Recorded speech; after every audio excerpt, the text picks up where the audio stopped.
America during the Second Industrial Revolution saw an increase in something called nativism. And nativism here is this idea that we're hostile towards immigrants, especially if you're native born. And it had changed over time, whether it was going to be against the Irish or the Germans in the 1850s. And now it was focused on these people coming from Southern Europe, right? These people that are coming from these little tiny, villages in the middle of nowhere. Whether you were a Russian, whether you were Jewish, Ukrainian, Greek, Italian, it didn't matter. If you were one of these people, you were the target, right? Especially if you were Jewish or if you were Catholic. Lots of them wouldn't even vote for Catholic immigrants if they were running for office because they feared the influence of the leader of Christianity or the leader of Catholicism called the Pope. So you had a lot of people here that distrusted you if you were coming to America. And they distrusted you because, again, if you're coming from either Eastern or Southern Europe, or if you're coming from Asia, your culture is significantly different than the people who came here before you. Your religion, especially if you were Jewish or Catholic, is significantly different than the people who came here before you. And you have a population of people that don't like immigrants because, an argument you still hear today, they would take jobs. They would work for less pay. So you want people, or you have here immigrants that are hardworking.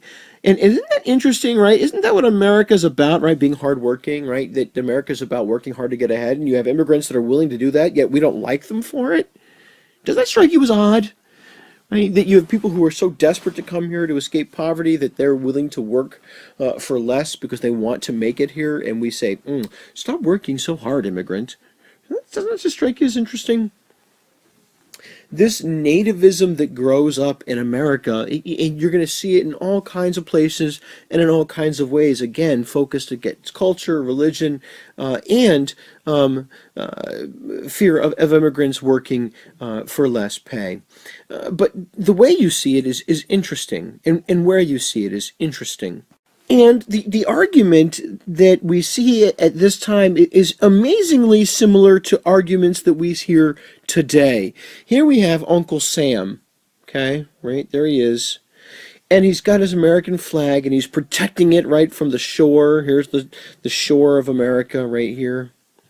And he's protecting American ideas and institutions from the riffraff of immigration pouring into our shores.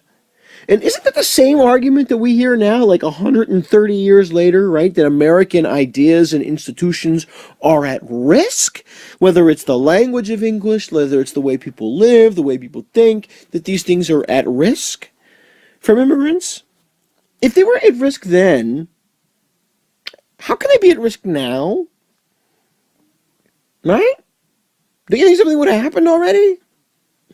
But the fear is that these people who are arriving to America will make change somehow, and that people don't like what they're seeing because they don't know and they don't understand what they're seeing.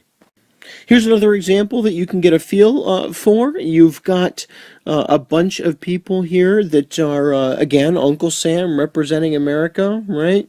He's saying nothing doing, right? We're not letting these folks in. You've got Catholics coming from Rome, okay? You've got Eastern European Reds or Russians. That's going to become a nickname for Russians if you are a Red. And then you've got people from Southern and Eastern Europe who loved their rum not being permitted here into America, and making it as plain as day.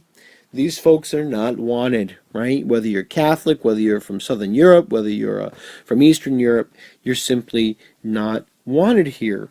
And these cartoons that you see here are expressions of things that people were really saying and posting about in real life. I mean, in the 1880s, 1890s, 1900, it's not uncommon to see this kind of a sign in the western part of America, in California. Japs keep moving. It's a white man's neighborhood. Japs keep out. You're not wanted. I mean, this is not uncommon at the time to see these kinds of posts up there. Remember, America's not a country that treats its people who are of ethnic minorities very well. And the same is going to be true of people that are immigrating into this country, not just African Americans. But many other groups of people that are not treated well either. So this is going to be kind of a common theme that we see Americans embrace for the last 130 years, especially at different times. Okay, so let's take a look here at this last section of how this manifests against